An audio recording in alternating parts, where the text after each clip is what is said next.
Olá! Agora foi diferente, hein? Seja muito bem-vindo a mais um Religados Podcast, aquele podcast que você já sabe, né? Eu apareci, aquela certeza que vai ter um bom estudo, vai ter um bom testemunho, tu vai encontrar alguma coisa que o Senhor vai falar com você e vai edificar a sua vida. E hoje, dando continuidade aqui aos estudos de Apocalipse, hoje nós vamos estudar Apocalipse 13, 14, 15 e 16. Sendo assim, vai ficar o 17, 18, 19 e o 20. Beleza? Vamos ter mais um programa. E o 21 e 22 será ao vivo. Gostou? Já é digno de um like. Já se inscreve para não perder. E já deixa aquele comentário. Qual é o melhor horário que você quer assistir? Vocês que vão comandar. 8 horas da noite, 7 horas da noite, 6 horas, 9 horas. Vocês vão comandar o dia. Aliás, só o horário que vocês querem. O dia também. Pode ser um dia de semana. O dia que tiverem melhor para vocês. Hoje, esse último programa são vocês que vão fazer. Vocês vão falar o dia e vão falar o horário. Coloca aí. E eu vou pedir à produção para colocar lá nas outras redes sociais uma votação. Vamos colocar alguns dias, alguns horários, vocês vão lá e votam. Beleza? Lembrando que no último podcast do dia do 22, todas as apostilas vão estar liberadas assim que a gente entrar ao vivo. Puf, já vai estar lá. Não corre lá, assiste primeiro. Assim que terminar, você vai lá, pega todo o material, mas pode comprar uma resma de chameguinho, que é coisa pra caramba pra você imprimir, muita coisa pra você estudar. Beleza? Bom, adivinha quem tá comigo? Uau!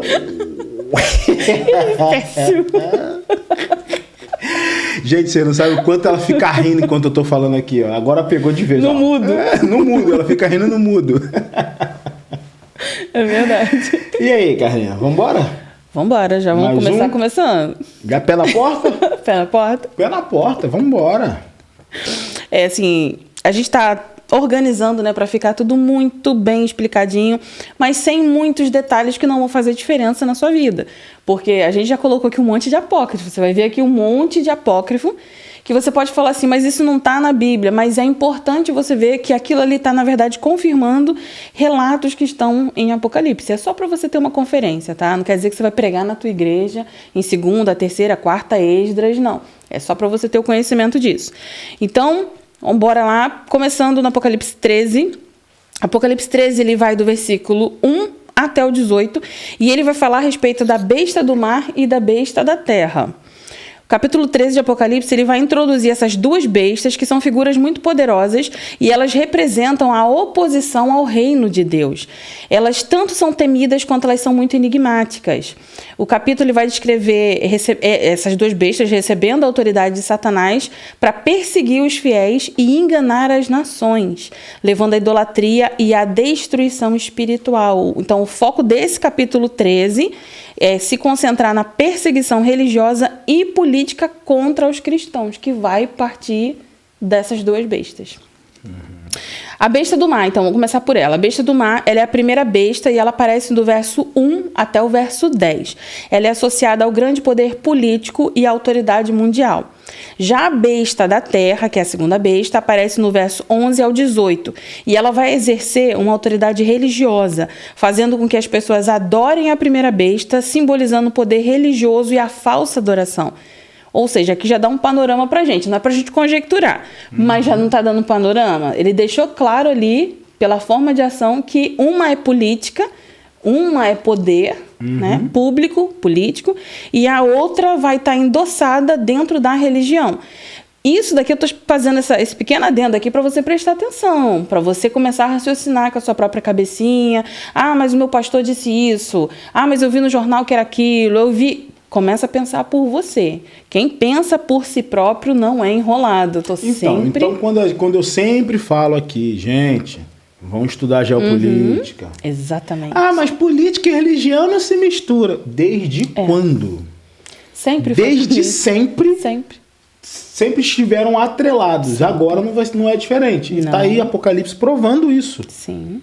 Que um vai ser político e outro religioso. É. Os dois estão E atrelados o religioso é o que vai sempre. endossar. É o que vai endossar, ou seja... Exatamente. Cara, tá tudo interligado. Tá.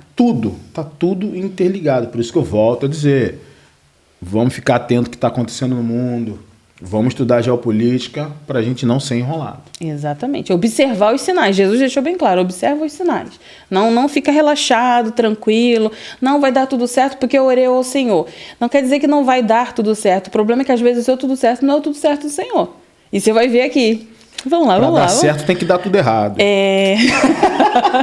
Não, o negócio é que... E quando tudo certo significa que o sangue tem que ser derramado? É isso aí. Né? Pra Então, gente tá errado. é o que a gente viu do Apocalipse até agora. Isso né? aí. Então, não vai achando que o tudo certo é você ficar tranquilinho dentro da sua casa, com a sua Nutella e seu Netflix. Não, tem muita coisa para acontecer ainda. E você pode estar pensando assim, um estudo de Apocalipse, é mais um estudo. Presta atenção. Pode ser o último estudo, e se for? Isso aí. E se for? Então, vamos levar bem a sério isso aqui, gente. Isso é muito sério. Vamos lá. Vamos começar agora a destrinchar os versículos, né? Pra gente não ficar só por cima. Então, vamos pegar o Apocalipse 13. O 1 e o 2 vai dizer assim. Vi uma besta que saía do mar. Tinha 10 chifres e 7 cabeças de 10 coroas, uma sobre cada chifre, e em cada cabeça um nome de blasfêmia. A besta que vi era semelhante ao leopardo, mas tinha pés como de urso e boca como de leão. O dragão deu à besta o poder, o seu trono e grande autoridade. E vi uma besta que subia do mar, que tinha 10 chifres e 7 cabeças, e sobre suas cabeças havia o nome de blasfêmia. O que isso quer dizer? O mar, em Apocalipse, ele frequentemente simboliza o caos e as forças do mal. A besta que surge do mar representa uma autoridade mundial maligna que surge do caos. Por isso que ela surge do mar, ou seja, ela vai surgir de um ambiente de caos. Para isso precisa ser instaurado o caos, senão ela não vai aparecer. Mais um ponto para você prestar atenção. Tá tudo muito bem? Tá tudo muito bem. Agora, quando começar o caos? Espera aí, agora é só você começar a observar. Logo, logo, essa besta vai ser exposta. 7 cabeças e 10 chifres. As 7 cabeças simbolizam a totalidade do poder e a autoridade da besta, enquanto os 10 chifres representam o poder militar e a força de várias nações ou líderes. A gente está falando aqui de um ajuntamento de nações. Tá? Não vou me estender, porque senão a gente acaba fazendo aquelas explicações com base em tudo que a gente já estudou até aqui e vai entrar muita opinião, tá?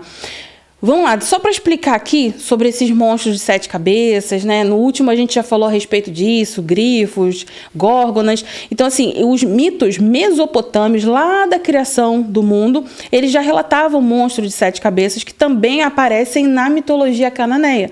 Aí você fala assim, mas o que tem a ver a mitologia cananeia? A mitologia cananeia, ela era muito importante ali no período dos cananeus, lá de Abraão. Então, olha quanto tempo essa mitologia, junto com a mitologia ali dos sumérios, mesopotâmios, já estava acontecendo. Então, esse tipo de representação, né, um monstro de 7 cabeças, ele não é novidade só no Apocalipse. E sem falar também, né, na mitologia grega, onde a gente vai ver Hércules enfrentando a Hidra de Lerna, que é um dragão de 7 cabeças. Ou seja, em diversas culturas, em diversos pensamentos, sempre tem esse tipo de figura mitológica. E sobre um nome de blasfêmia. A besta ela é associada a uma rebelião contra Deus e diz respeito aos imperadores que ostentavam títulos divinos. Domiciano, por exemplo, exigia ser chamado como Senhor e Deus. Por que os cristãos batiam de frente, não aguentavam um negócio desse e eram trucidados, né? Imagina você ter que servir a um imperador que exige você chamado. Ou seja, isso é uma blasfêmia. Não é o que a galera tá falando aí na internet, não. Não sei se você viu a polêmica da última semana. Não. Uma galera aí, só porque tem uma linha teológica, foi cantar numa igreja de outra linha teológica, foi chamado de que era blasfêmia.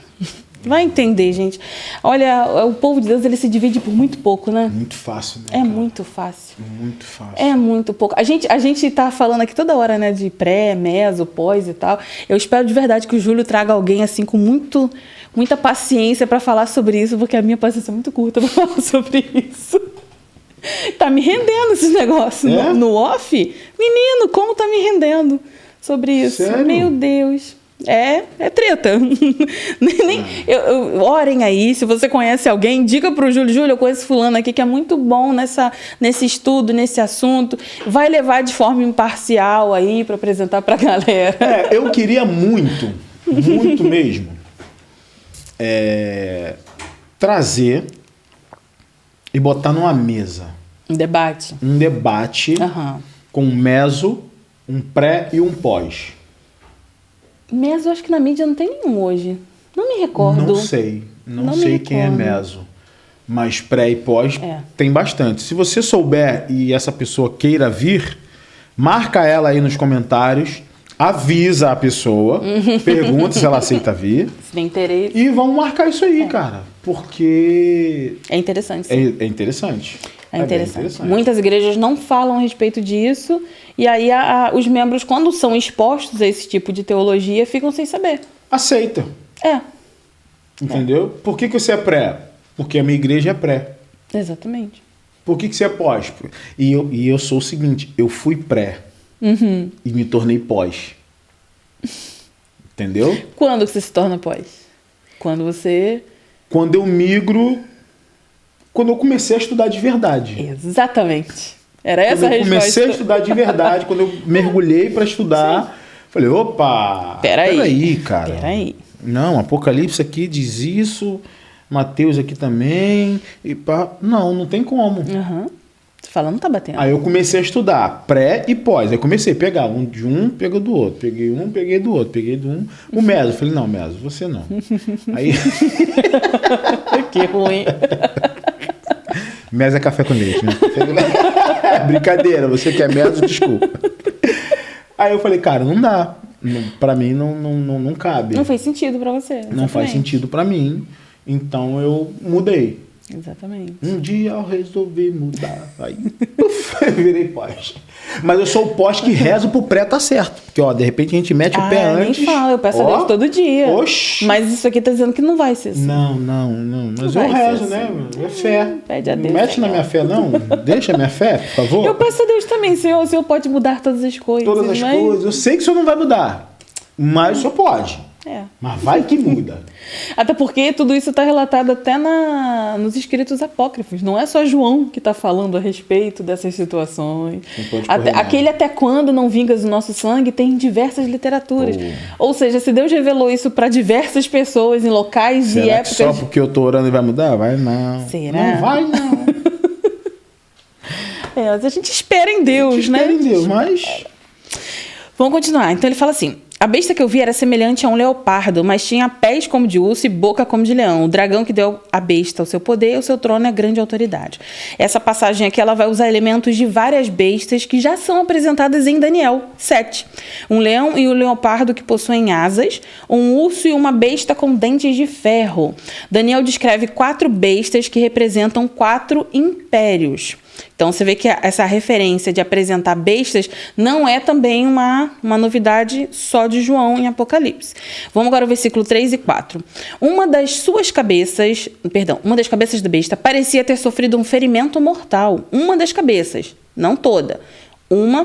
Parecia ter sofrido um ferimento mortal, mas o ferimento mortal foi curado, ou seja, é algo que não tinha como ser curado, porque era mortal, mas foi curado. Todo mundo ficou maravilhado e seguiu a besta. Adoraram o dragão que tinha dado autoridade à besta e também adoraram a besta, dizendo: quem é como a besta? Quem pode guerrear contra ela? Vamos lá, agora vamos começar a destrinchar. E vi uma das suas cabeças como se tivesse sido ferida de morte, mas a ferida mortal foi curada. E toda a terra se maravilhou, indo após a besta. A ferida mortal que é curada, ela pode simbolizar um acontecimento histórico ou político importante, como a morte e ressurreição de um imperador ou de uma potência política que se recupera. Não necessariamente uma pessoa mas uma potência que estava em declínio, né? Parecia que não, aquele ali não levanta mais não, e ele vai lá e levanta. Né? São interpretações. Política, de novo, como o Júlio falou. Você não vai fugir da política, não tem como você fugir. Agora, o parâmetro que você tem que usar para você colocar a política na sua vida, ele é um parâmetro bíblico. O que a Bíblia fala, você pode falar, não, peraí, tá indo por aqui, então tá tudo bem. Vamos lá. Uma potência política que se recupera. E isso gera um engano mundial que faz com que as pessoas se maravilhem. Porque elas vão ver aquilo ali acontecendo e elas vão se maravilhar. E toda vez que você se maravilha, você se torna um fã. Você começa a ficar empolgado com aquilo e você coloca o seu coração naquilo ali. Então aqui a gente já tem uma referência a Nero. Não sei se você sabia disso. Nero tirou a própria vida em 9 de junho do ano 68 d.C.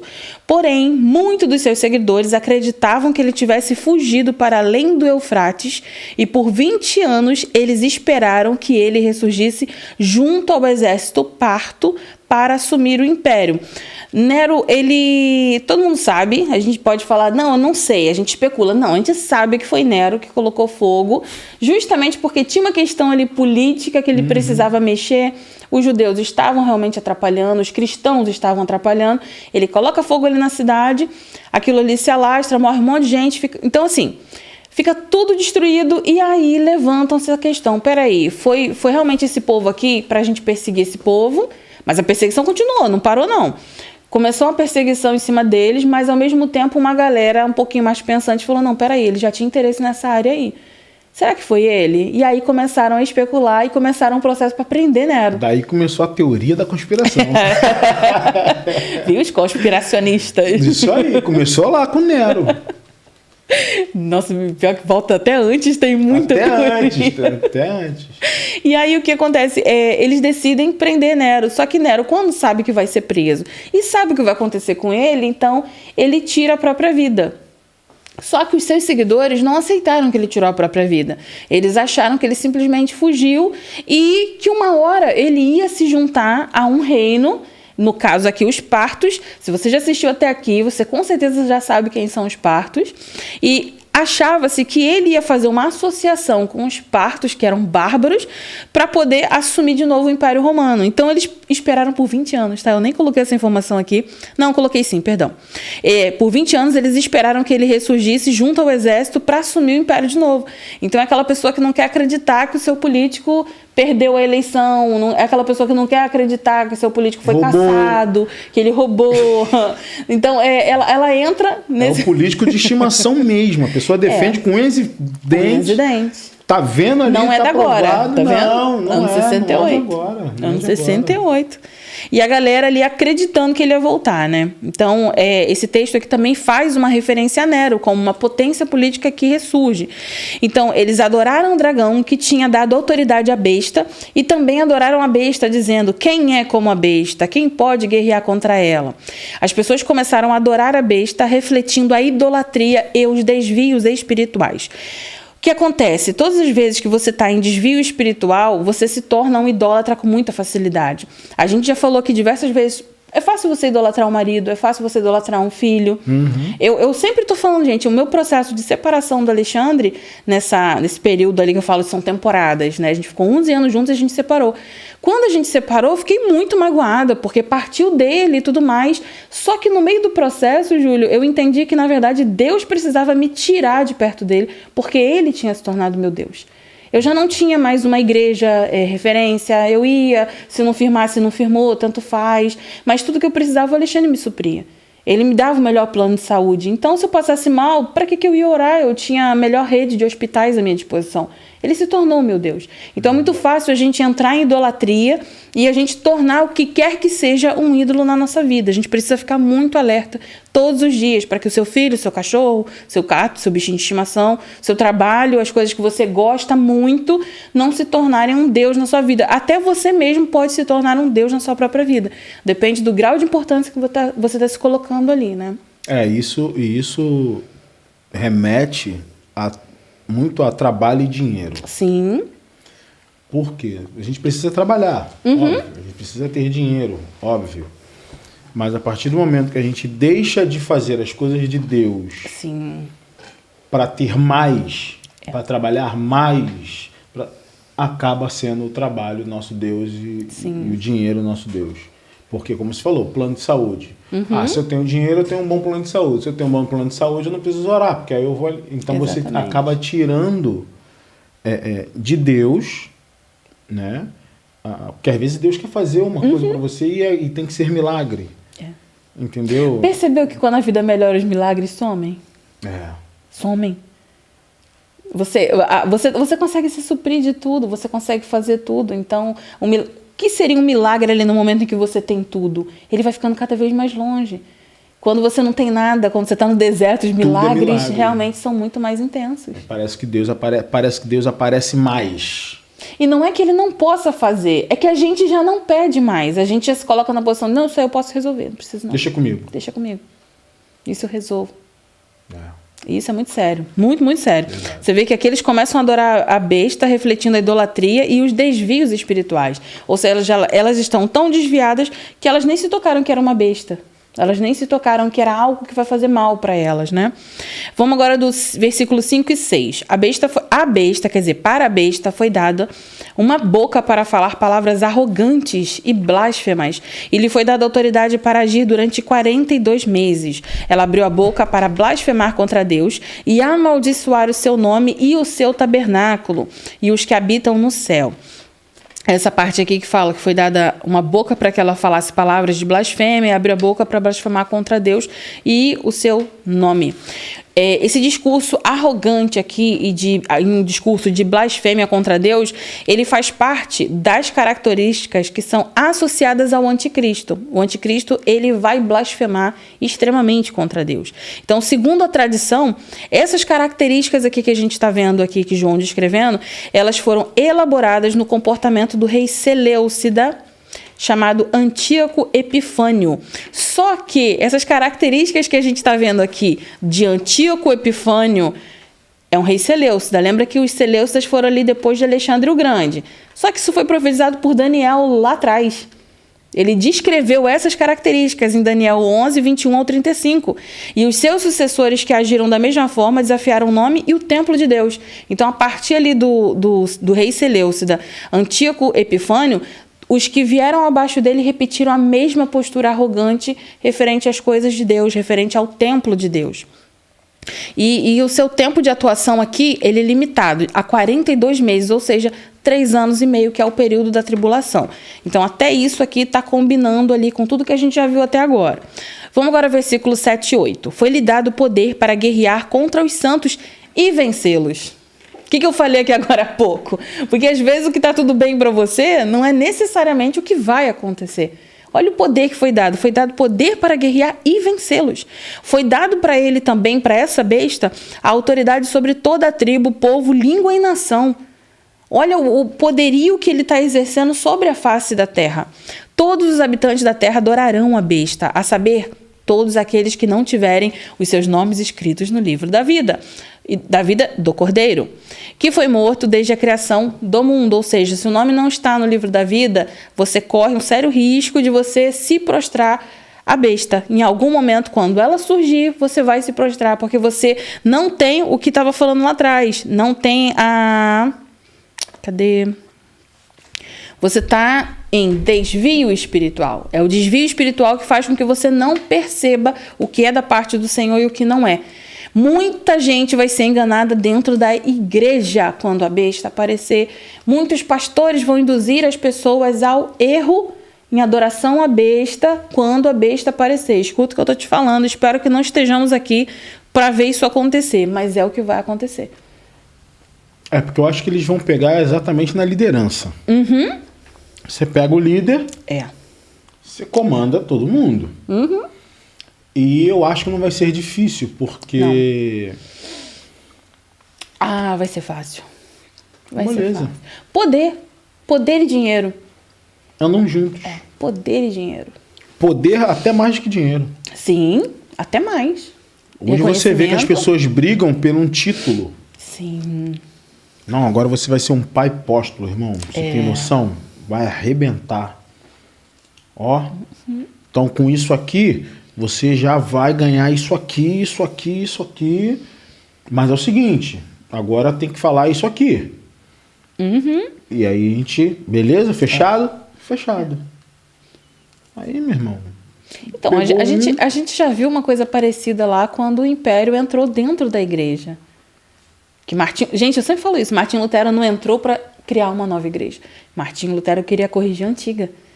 É que tinha muito poder e muito dinheiro. Então, para que eu vou mexer nisso? Não, deixa do jeito que tá. Vão escorraçar. Ontem eu estava pensando nisso, né? A gente estava na estrada e eu estava pensando nisso.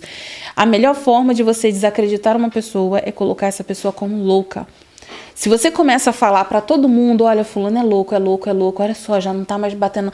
Ali, ó, as cachuletas já foi e tal, e tal, e tal. Quando você chegar perto, depois de você ter sido tão difamado, o que você fizer, o outro já está com a cabeça condicionada a te enxergar como louco. Você não tá fazendo nenhuma loucura lá, tá vendo? Olha lá, ele tá rindo. Claro, você contou uma piada. Não, ela tá rindo demais. Fizeram isso com a Rebecca Brown, para poder tirar dela o direito de exercer a medicina. Colocaram ela como louca, colocaram o marido dela como estelionatário. Então foi armado um monte de situações para que tire a credibilidade. Então você imagina, de novo, né, a gente está falando aqui que as autoridades, vai chegar um momento em que as autoridades, principalmente eclesiásticas, vão ceder. Porque é muito fácil você ceder dentro de um sistema. E aí, de novo, a gente volta na questão que a gente está sempre falando para você. Você precisa estudar, você precisa pensar. Porque se você é daqueles que fala assim, não, peraí, o que você está perguntando para mim? Eu preciso perguntar ao meu pastor. Tudo bem, você tem que sim saber o que é a sua linhagem ali, da placa denominacional que você frequenta, o que ela dita, o que o estatuto dita, mas você tem um cérebro, um neurônio. Por isso que a moça lá que saiu da vida de prostituição, entrou para uma determinada igreja, deu tudo que ela tinha, apartamento, carro, moto, bicicleta, ficou sem nada, que deu tudo para Jesus. Aí, quando ela despertou ali um pouquinho de consciência e falou, nossa, não, peraí, eu fui roubada. Já era. Porque, vamos lá, Júlio, tu é um líder religioso. O membro chegou, é igual aquele negócio, ora por mim que eu vou arrumar um emprego, o meu primeiro mês de salário eu vou doar à igreja. Não vai, não vai. É impossível você doar o seu primeiro mês de salário para a igreja. Você precisou pegar dinheiro emprestado para pagar passagem, para comprar marmita, para fazer um monte de coisa. Como é que você vai dar o seu primeiro mês? Isso é loucura. O líder que aceita seu primeiro mês de salário é um sem vergonha. Porque ele sabe que você precisava daquele emprego, que você tinha um monte de coisa para fazer, mas ele vai aceitar. Então, não tem como, gente. Não vou nem me estender, senão eu acabo de novo dentro da igreja. Vamos lá. Então, a besta que ela vai receber poder para perseguir os cristãos é uma imagem clara de oposição política e religiosa contra os fiéis, que vai remontar a perseguição romana aos cristãos no primeiro século, antes deles se associarem e virarem uma coisa só. A idolatria mundial agora ela é desencadeada com todo mundo se curvando ao poder da besta, exceto os fiéis. O texto apresenta uma metáfora do domínio totalitário. Se você voltar lá em Daniel, você vai ver o que aconteceu quando tocava flautas, tamborins e tal, e todo mundo tinha que se dobrar. Por que só aquela galerinha ali não se dobrou e foi jogado na fornalha? Por que só aquela galerinha ali não aceitou? Por que só Daniel? Porque eles eram convictos de verdade. Todo o resto dobrou. É rapidinho, dobra ali. Custa nada. Quem já participou desses eventos aí, radical e tudo mais, sabe que chega um momento ali que tem gente que fala assim pra você, mas isso aqui é só um jogo, gente. Isso aqui não é nada demais. O que custa negar? E aí a pessoa vai lá e nega. Porque é só um jogo, porque é só uma brincadeira. Não, simbólico. É simbólico. Não, tem nada demais. Então, você vê aqui que isso vai acontecer. A idolatria mundial agora ela vai ser desencadeada em todo mundo vai se curvar, exceto os fiéis. O termo todos os habitantes da terra, ele é uma expressão usada no tempo de João para se referir à parte civilizada. Ou seja, todo mundo sob um império poderoso. Todos os países que estavam sob o domínio de um império poderoso entra aqui no que é considerado habitantes da terra naquele período. Vamos para o 9 ao 10 agora. Aquele que tem ouvidos ouça. Se alguém há de ir para o cativeiro irá. Se alguém há de ser morto à espada haverá de ser morto. Aqui estão a perseverança e a fidelidade dos santos. Se alguém há de ficar doente ficará. Aí eu saio da igreja porque Jesus não me curou. Se alguém há de passar dificuldade financeira, passará. Não, eu vou mudar de religião, eu vou fazer uma mandinga ali que eu aprendi, porque eu não posso passar por uma dificuldade financeira. Ou a gente condiciona a nossa mente agora, ou quando isso daqui, tudo que a gente está falando acontecer, tu vai estar na linha de frente. Preste atenção no que a tia está falando. Nessa parte aqui existe um apelo de perseverança. Perseverar não é perseverar em Dubai. Perseverar não é perseverar na cadeirinha de praia de frente para o mar. Perseverar é você manter. E outra coisa, ele fala perseverança e paciência para os cristãos. Porque eles precisam estar preparados para sofrimento e martírio. Aí a gente pega um ponto de novo que ninguém quer falar sobre isso. Eu não me recordo da última vez que eu ouvi uma pregação sobre perseguição, sofrimento e martírio. Nessa hora, nesse tempo, Não tem. não vai ter nada. Não tem. Quantas eu fiz na minha igreja e quando terminava o culto, saia todo mundo de cabeça baixa, triste. Aí falava, eu já ouvi assim, pô, irmã Carla, pesa o culto, né? Pô, pesou o culto. Teve gente, quando eu recebi o microfone, já falou assim, lá vai ela. Tá, mas se ninguém contrapor e te falar isso aqui é Bíblia. Isso aqui tá lá em Apocalipse. Se ninguém falar, você vai continuar achando que você é o centro do coração do Evangelho de Jesus. E quando isso aqui chegar, você vai achar que Deus é injusto. Prepara seu coração para não colocar Deus na cadeira da injustiça. Então, a mesma coisa, a Bíblia relata em vários momentos. Quer ver um exemplo? Uhum. Quando passares pelo fogo. É autoexplicativo. Né? Não. Quando passar. É. Ou seja, Você vai. não é se. É. Quando você for passar. Você vai passar. É. Eu estarei contigo. Você não vai passar sozinho. Vou estar contigo. Ah, mas na água. Eu também estou contigo. Uhum. Você vai. Vai. Ah, Daniel.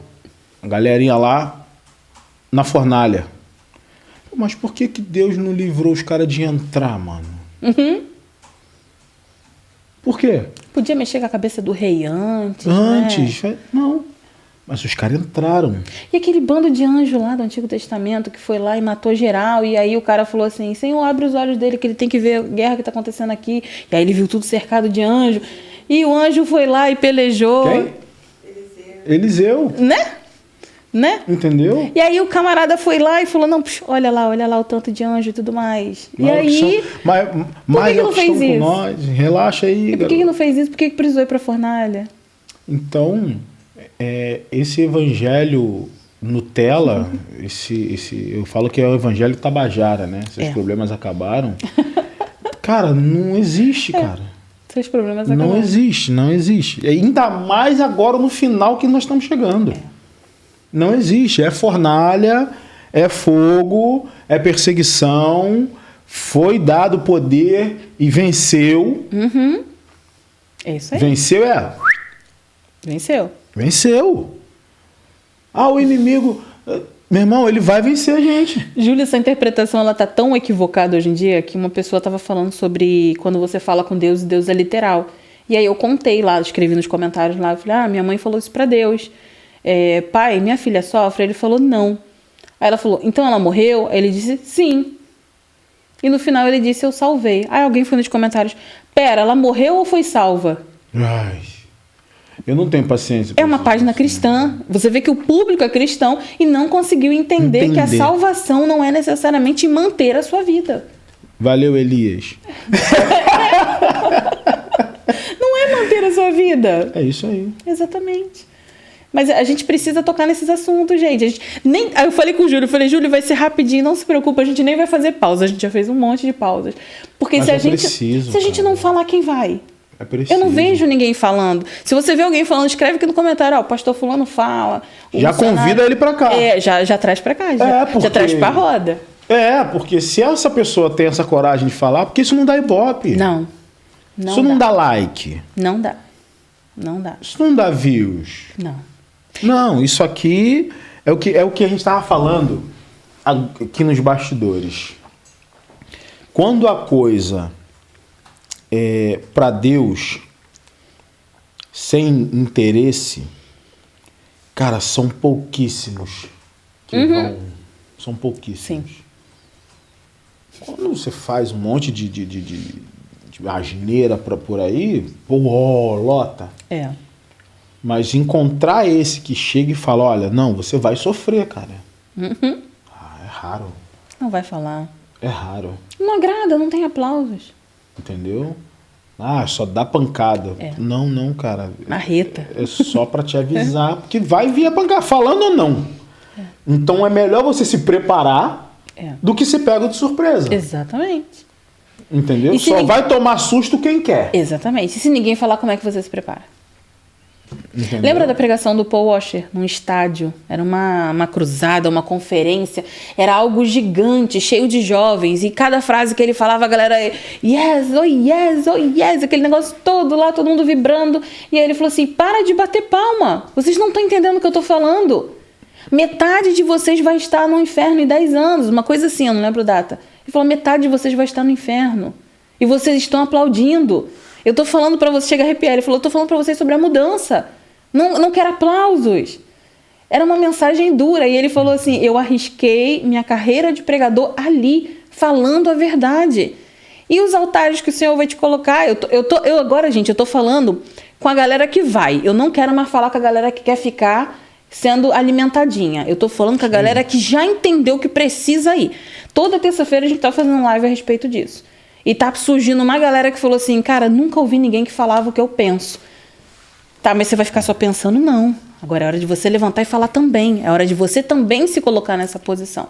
Então, quando for sua vez de estar nos púlpitos, nos altares, igual o Alexandre falou pra mim, falou assim, não, tem um lugar lá que é corrupto e eu não gostaria que você fosse. Eu falei, se o Senhor mandar, eu vou. Mas, cara, é corrupto. Então eu falei, mas é lá que a gente tem que pisar.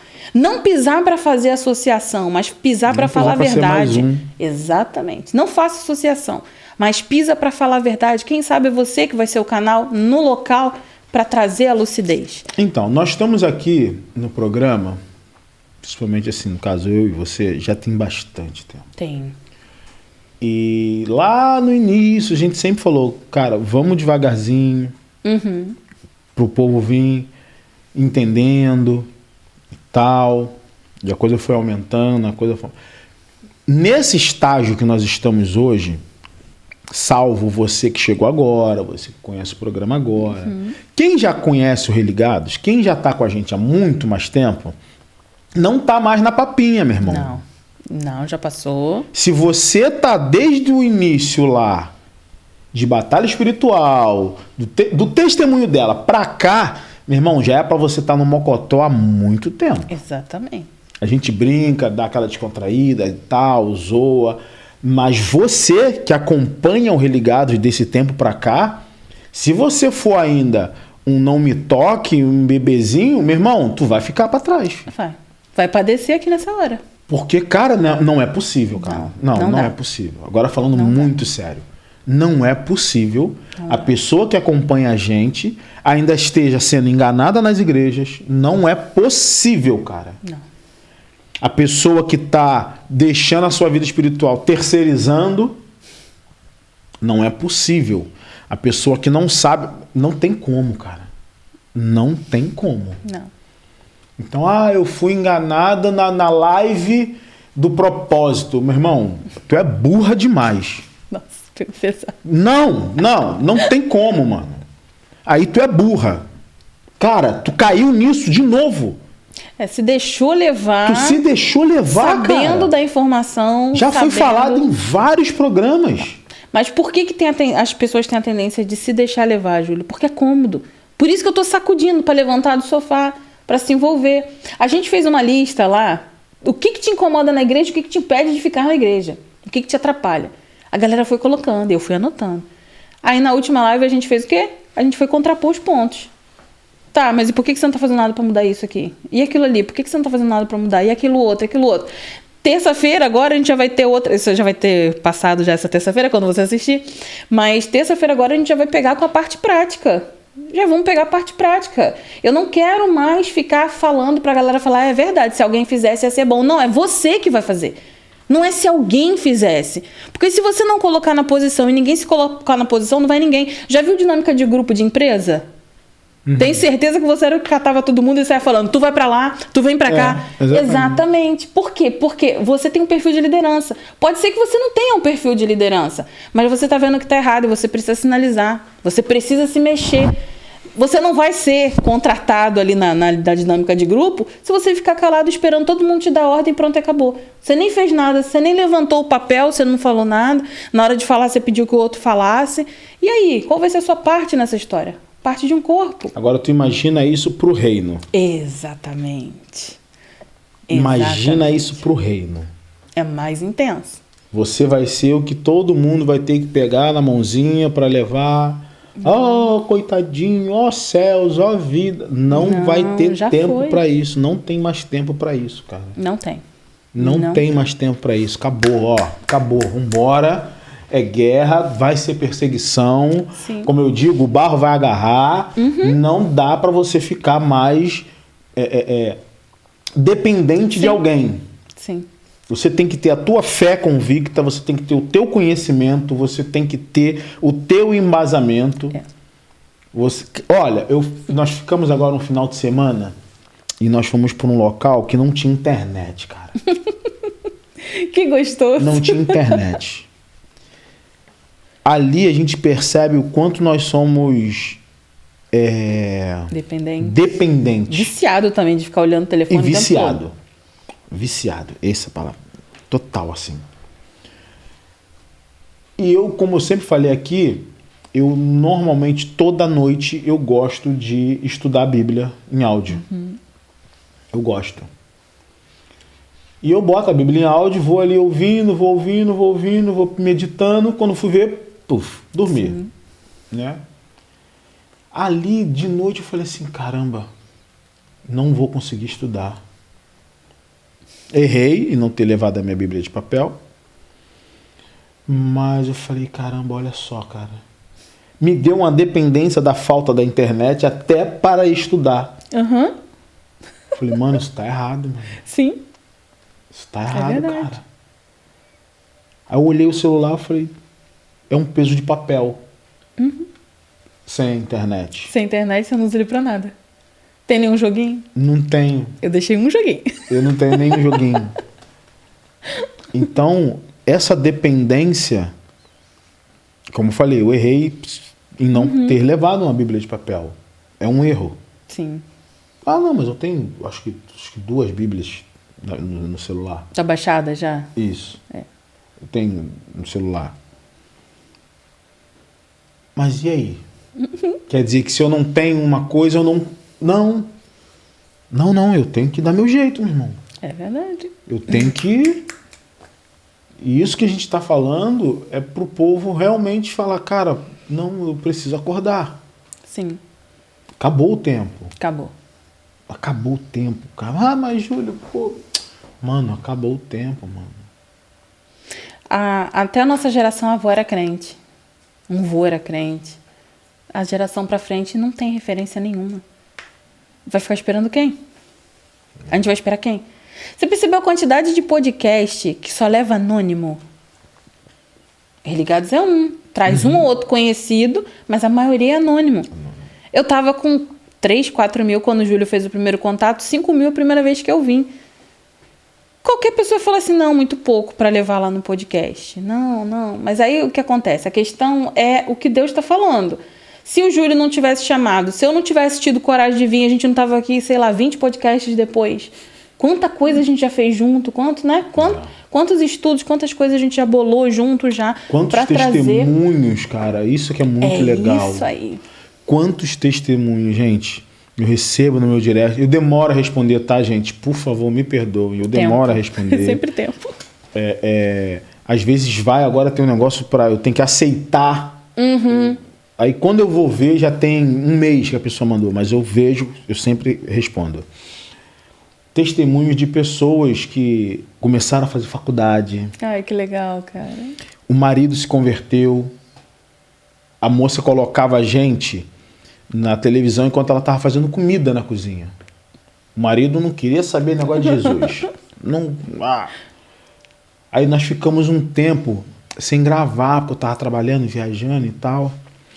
E esse marido falou assim, Cadê aquele negão que você assiste toda segunda-feira? O negão sou eu. E o cara sentiu falta dos estudos. Exatamente. Porque ele estava ouvindo. Ele estava ouvindo. Então, toda segunda-feira, 8 horas, ele já começou a assistir e se batizou agora há pouco tempo. Cara, que legal. Entendeu? Então, meu irmão, você tem aptidão para fazer alguma coisa pro reino. Não espere ninguém. Ah, mas eu não sei fazer. Meu irmão, sabe? Sabe. Você é bom em alguma coisa. Sabe. Sempre tem alguma coisa. Entendeu? Você vai evangelizar de alguma forma. Júlio, eu faço bolo. Beleza. Todo bolo que você fizer, tu vai pegar um versículo, vai colocar ali no teu bolo e vai entregar, vai vender. Quando tu vender, vai mandar um versículo. Deus dá o jeito dele de falar com a pessoa. Exatamente. Dá o primeiro passo, cara. Sai do barco, Pedro. Sai do barco. Jesus mandou, ele já falou. Sai do barco, vem.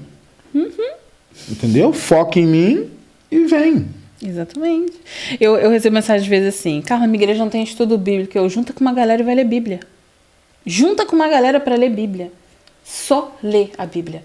Ó, cada um traz uma versão diferente. Faz um grupinho. A minha versão é a CF, a minha é NVI. Vamos marcar 3 horas da tarde lá na praça. Não vai na casa de ninguém, não. Porque alguém pode inventar alguma coisa. Lá, foi todo mundo lá na hora que o marido estava trabalhando. Então, foge da aparência do mal. Isso aí. Marca na praça, marca no local público, no pátio da igreja, onde todo mundo está vendo. E vai ler Bíblia. Cada um vai ler um pedacinho. De início vai ser difícil, porque ninguém vai querer ir. Eu tenho certeza que ninguém vai querer ir. Os jovens não queriam lá atrás.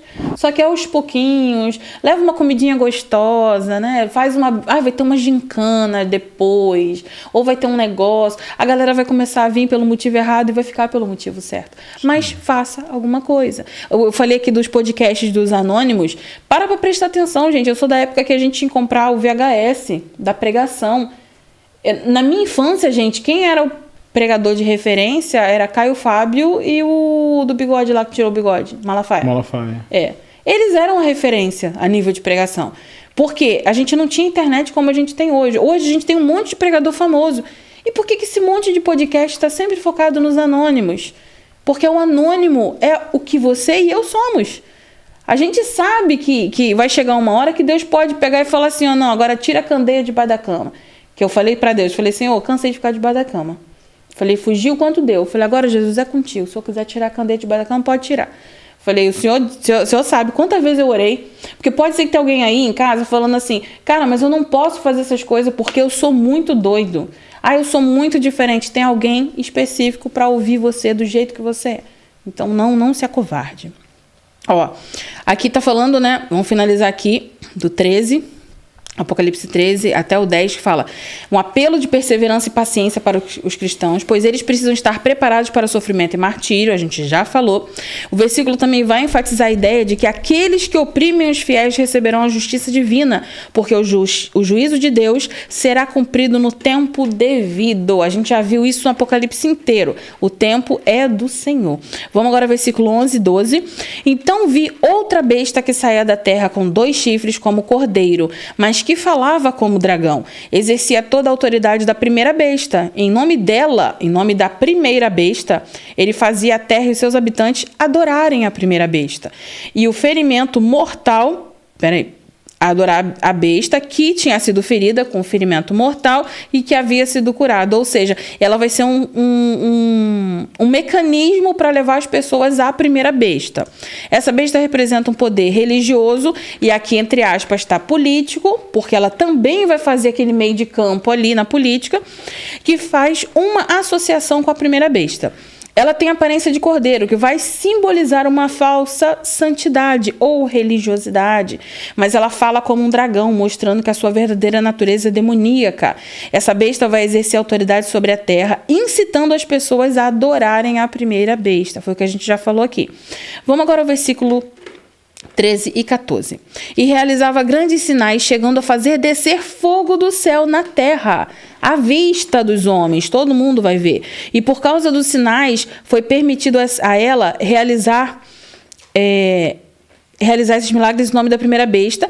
Ela enganou os habitantes da terra e ela ordenou que fizessem uma imagem em honra da besta que foi ferida pela espada e que continuava viva. A segunda besta aqui, ela vai realizar milagres enganosos, imitando os milagres de Deus para enganar as pessoas. Uma falsa religião que usa sinais e maravilhas para desviar as pessoas de Deus. Ela engana os habitantes da terra e ela leva esses habitantes a adorar a primeira besta, como Paulo escreve exatamente em 2 Tessalonicenses 2, 9 ao 10. Essa cuja vinda é segundo a eficácia de Satanás, com todo o poder e sinais e prodígios da mentira e com todo o engano da justiça, para os que perecem, porque não receberam o amor da verdade para se salvarem. A gente vai ter muitos mecanismos que vão fazer os crentes duvidarem. Muitas coisas. Jesus mesmo disse, quando disser está ali ou está acolá, não sai correndo. Não se descabela. Apareceu para mim outro dia no TikTok um desenho de uma nave e eles falando que o avistamento da NASA que foi colocado lá como um possível asteroide já foi confirmado. Não é uma nave. E aí começaram a falar e especular que seria alguém vindo de outro planeta para fazer... Gente, existem tecnologias que você não faz ideia que existem, que eu não faço ideia. Você acha mesmo que a Área 51 está lá fechada por causa de quê? Tem coisas ali que eles não querem que a gente saiba. Mas na hora que isso tudo se levantar, a gente está falando de poder político. São países políticos. Não espera que vai acabar todos os países. Não, tem que ter os emissários ali, tem que ter os responsáveis humanos gerindo a chegada do anticristo. Como é que se fala? Para enganar, está ficando cada vez mais fácil com a IA. Muito. Total. A última para vídeo, a galera tá caindo. Cara, se você não prestar muita atenção num detalhezinho que tu percebe que tá robotizado e tal, tu não dá. Mas daqui a um ano, não vou botar muito tempo não. Não. Daqui a um ano, ela vai estar tão aprimorada, que já estão usando até para golpe. Ligação, vídeo, chamada de vídeo. Teve um empresário aí que caiu num golpe, que mandou, o funcionário falou que tinha que fazer uma transferência para fazer pagamento, foi uma fortuna, foi IA, mano. Exatamente. Então, para isso já tá assim. Tu imagina. Porque isso é os grandes poderosos com tudo isso na mão. Vai ser ruim de não enganar. Vai. Por isso que a Bíblia diz, se possível, enganará até os escolhidos. Isso aí. Quer dizer que tem essa possibilidade de enganar. A minha mãe mandou para mim um vídeo do Facebook. A gente sabe que a galera que ficou no Facebook é uma galera um pouquinho mais antiga. É fácil de acreditar. E aí minha mãe mandou um vídeo que era uma repórter no centro da rua, um monte de gente com placa na rua, e tava lá muçulmano junto com católico e cristão, pregando que Jesus Cristo é o Senhor, e todos abraçados juntos. Aí a repórter entrevista um cara e tal. Todo mundo nos comentários, glória a Deus, esse dia chegou, aleluia. Caraca, mano. Aí minha mãe mandou pra mim e falou assim, cara, olha isso. Isso aí. Eu falei, graças a Deus que você não caiu. Graças a Deus que você não foi lá botar Maranata lá naquele comentário. Porque é um vídeo feito, gente. É o que mais a gente vai ver. Não duvide. Vamos para o versículo 15, que a gente já está acabando o 13. Foi-lhe dado poder para dar fôlego à imagem da primeira besta, de modo que ela podia falar e fazer que fossem mortos todos os que se recusassem a adorar a imagem. Quando fala imagem da besta, eu tenho uma visão na minha cabeça aqui. Você consegue imaginar o que seria a imagem da besta? Acabamos de falar de IA aí. Exatamente. Fechou? Foi dado a ela o fôlego para essa imagem, que ela podia falar e fazer que fossem mortos todos que se recusassem a adorar ela. Ou seja, ela discerne... Tem um filme, gente, eu até revi esse filme agora há pouco tempo, chamado Controle Absoluto.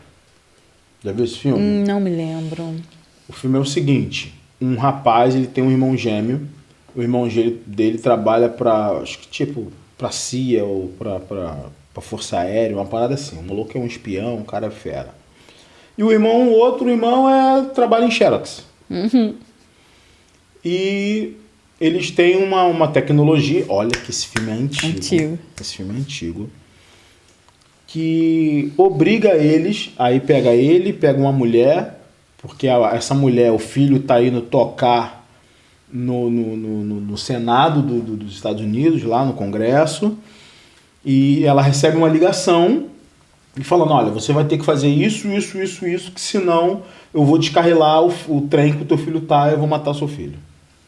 O rapaz, aparece um monte de dinheiro, aparece um monte de coisa na casa dele, que o FBI vai atrás dele e tal, e ele recebe uma ligação, olha, você precisa se abaixar agora. Aí usa um guindaste e tal, e ali ele começa a controlar essas pessoas. No decorrer do filme, você percebe que existem outras pessoas que também são controladas. Na metade do filme, até um pouquinho antes da metade do filme, você percebe que não é uma pessoa. Você percebe que é a internet. Você nunca viu esse filme? Não. Controle assim, absoluto. Vejam esse filme e depois vocês me dizem. Cara, ela fecha sinal, acelera, não freia. Ela fecha os sinais para liberar, ela abre sinal, ela fecha sinal. Ou seja, uma IA usando a internet. Se você pegar o filme, é muito antigo. É muito antigo. Tem um filme também com Will Smith, que os caras controlam tudo ali, o cartão de crédito, ele não vai mais usar cartão de crédito. Isso aqui vai aparecer na conta dele. Agora, você imagina se lá atrás eles já tinham essa visão. Imagina agora. É verdade. Você é cristão? É. Carla Figueira. Pronto, todos os cartões de crédito dela estão cancelados, ela não pode mais viajar, ela não pode mais fazer isso, na internet ela não vai mais poder aparecer, tudo que aparecer lá pela caroça dela vai ser bloqueado, Exatamente. Todos os e-mails dela vai ser desfeito, todas as contas canceladas. Vai adorar besta? Não. Então, peraí, ela não vai mais poder ir no hospital. Isso aí. Vai adorar besta? Não. Então ela também não pode mais no supermercado, porque aquele valor social que vai ser imposto, você não vai mais receber e tal. Ah, mas o seu marido? Não, o marido dela pode fazer compra para ela, então o marido também não vai mais poder. Exatamente. Quem manter contato. A gente viu um ensaio disso daí na PAN. Peixe. A gente viu um ensaio aí na PAN. Aquele que não tomar a picadinha não vai poder entrar no mercado. Não podia entrar nos lugares, tinha que apresentar. A gente viu isso na PAN. O comprovante. A gente viu isso daí. Você tá achando... Você acha que isso não foi um teste de obediência? Exatamente. E a gente não está falando de político do lado A nem do lado B. A gente está falando de um teste global, geral, para que quando isso daí que o Júlio acabou de falar for implementado, aí a gente conversa de novo, se der, né? Se der. Se der, né? Então, vamos lá. A imagem representa a idolatria política e religiosa que é venerada pelos povos. A besta da terra dá vida a essa imagem, tornando ela mais real e convincente, que a gente acabou de falar. Tá cada tornando dia real e convincente. Exatamente. Aí você já viu os robôs que hoje já andam, já tem equilíbrio e tudo mais. Filme do Will Smith, Eu, Robô. Exatamente. E aí você vai ver cada vez mais sofisticado. Vamos pegar pior, o Homem Bicentenário, vamos voltar mais. O Homem Bicentenário. Para, Robin Williams, nem vem. Isso não é da minha época. A gente é da mesma idade praticamente, vai dizer que não. Então, você pega o Homem Bicentenário com Robin Williams, que ele foi um robô tipo aspirador de pó. E com o passar dos anos, a família que não queria se desapegar dele foi aprimorando ele até que no futuro ele cresce e, quer dizer, a tecnologia dele cresce, né? E torna ele praticamente um homem. Até que no final ele desiste, já te deu spoiler no final. É muito velho, não tem nem como ser spoiler. Então, ali na reta final, ele decide ser desligado. Ele não quer mais continuar, porque a família inteira já partiu e ele criou sentimentos. Ele consegue mudar a legislação, ele consegue mudar um monte de coisa porque criou sentimentos. Gente, eu tô pra fazer um vídeo pro Tico Tico lá, uns bichinhos, Júlio, lá no Japão, que ele fica assim bonitinho no cercadinho pra você ir lá comprar ele. Aí ele faz um negocinho fofinho, bana o rabinho, você faz carinho, ele baixa a cabeça, aí a câmera tá aqui na frente, ela filma você. Viu que você não tá fazendo carinho? Ele vai fazer gracinha pra você igual um cachorrinho faria. É um robô, no caso? É um robozinho, é um bichinho de robozinho. Então, tem outros também, tem uma que é tipo uma bolinha, que eu vejo muito lá nos Estados Unidos isso. uma bolinha. Sempre aparece vídeo pra mim do pessoal dentro da casa conversando com aquilo. Aí ele desceu a escada abaixo, ele, ai caramba, acho que me machuquei. E as pessoas dependentes daquilo ali. Nós temos bebê reborn agora, né, mano? Mas o bebê reborn cresce, ele tá segurando o negócio na pista, já viu? Agora ele balança a faixa na pista. Você nunca viu na pista em obra que botaram um manequim assim balançando? Tá. Meu Deus do céu. Que piada ruim. Vamos continuar. Eu não ia comentar isso não, mas pô... Ainda tá sendo útil pra sociedade, bebê reborn. Vamos lá, gente. Tornando a imagem dela real e convincente e perseguindo, né? Aqueles que não adorarem a imagem da besta serão perseguidos e mortos, apresentando a falta de liberdade religiosa sob esse sistema de poder totalitário. Isso vai acontecer, isso vai chegar. Talvez você não vá perceber isso, porque talvez você vai se render rápido. Quem se render rápido ao sistema vai passar ali e vai falar assim, não, vocês que são teóricos da conspiração, está tudo bem, meu pastor disse que está tudo bem. Tá tudo bem. A minha convenção disse que tá tudo bem. Isso daí é para o nosso bem. E aí você vai acabar se rendendo. Então, por isso que eu falo, pensa com a sua cabecinha. A Bíblia manda você pensar sozinho. Você é um ser individual. Vamos lá, do versículo 16 ao 18. Também obrigou todos, pequenos e grandes, ricos e pobres, livres e escravos, a receberem certa marca na mão direita ou na testa, para que ninguém pudesse comprar nem vender, a não ser quem tivesse a marca, que é o nome da besta ou o número de seu nome. Aqui a sabedoria. Aquele que tem entendimento, calcule o número da besta, pois é número de homem. Seu número é 666. A gente sabe que a marca da besta é um dos elementos mais conhecidos de Apocalipse. Um monte de gente já lançou um monte de coisa. É isso, é aquilo, é o código de barra, é o chip, é o código Lince, que depois se tornou ali o código QR Code. Já falaram um monte de coisa ao longo dos anos, mas isso ainda é um assunto complexo dentro da igreja, complexo do lado de fora da igreja, porque a gente ainda não tem definido pra gente explícito, já está em funcionamento, a gente sabe, foi o que o Júlio falou, a gente já não vive mais sem o celular, é o tempo todo junto com a gente faz tudo com o celular. Se você não tem dinheiro de papel em casa, te recomendo que deixe um dinheirinho de papel em casa, porque se você tiver qualquer complicação, você não tem, você está isolado, você não come, você não bebe, você não faz nada. A gente está já dependente, né? Mas a marca na testa e na mão simboliza a lealdade à besta e à idolatria. O comentário bíblico Bruce chama de uma imitação burlesca. O que é uma imitação burlesca? É uma performance teatral ou literária com efeito cômico, uma caricatura, uma sátira ou um exagero. Então, o que o comentário Bruce disse? Que o número da besta ali, a marca da besta, é uma imitação burlesca e perversa do selo estampado na testa dos servos de Deus. O diabo ele não cria nada, mas ele tem que copiar tudo. Ele está sempre tentando copiar. Deus já selou os seus lá atrás, aí agora o diabo vai e sela os dele. Ele imita essa forma de separação e marcação dos seus. A ideia de não poder comprar ou vender reflete a perseguição econômica aos cristãos, algo muito real no contexto histórico do Império Romano. Não precise ir no Império Romano. Eu vou recomendar para você de novo, Chileno Vergara, no Instagram. Vou recomendar de novo para você as equipes missionárias de verdade, como Portas Abertas, One Passion.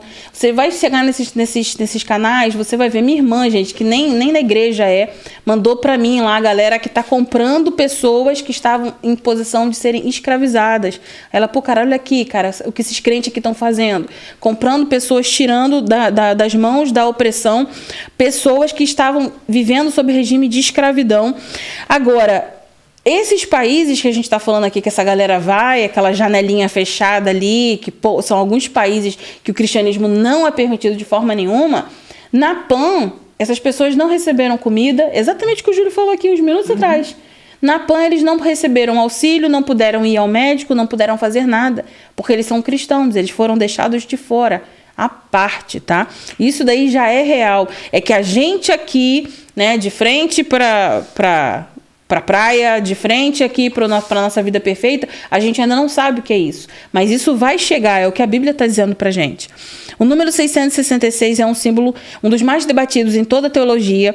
Tradicionalmente, muitos estudiosos identificam 666 como Nero César, usando a técnica chamada gematria, que é um código numérico hebraico. Só para você entender, existe uma inscrição em Pompeia que diz: eu amo a moça cujo nome é 545. Ou seja, isso não é uma novidade, né? A numeração para definir nomes. A gente pode especular muitas teorias, mas a verdade é que esse versículo ainda é um enigma apocalíptico. A gente ainda não sabe o que esse 666 vai representar. Ele tem um simbolismo com Nero pela opressão de Nero contra os cristãos, mas a gente ainda não tem de fato. Se alguém falar para você, não, 666 é isso, escuta, mas não leva isso para casa como realidade, porque a gente ainda não tem isso definido, tá? E a gente vai entrar em Apocalipse 14. O Cordeiro e os Redimidos. Apocalipse 14 vai do versículo 1 até o 20. A gente vai destrinchar todos eles. O capítulo 14 faz um contraste com o poder das bestas do capítulo anterior. Agora o foco é a vitória dos fiéis. A gente já viu o mal triunfando com o poder de vencer e vencendo. Né? Não é só poder, ele venceu. Agora a gente vai ver o foco da vitória dos fiéis. Aí ele começa aqui com os 144 mil, que permaneceram leais a Cristo, a proclamação do juízo de Deus sobre aqueles que adoraram a besta e as mensagens dos 3 anjos, que proclamaram o evangelho eterno, o juízo final e a queda da Babilônia. A gente vai ver tudo isso aqui no 14. Vamos começar do 1 ao 5, que diz assim: então olhei e diante de mim estava o Cordeiro de pé sobre o monte Sião, e com ele 144 mil que traziam escritos na testa o nome dele e o nome do seu pai.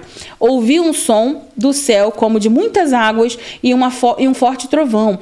Era como o de arpistas tocando suas harpas. Eles cantavam um cântico novo diante do trono, dos 4 seres viventes e dos anciãos. Ninguém podia aprender o cântico, a não ser os 144 mil que haviam sido comprados da terra.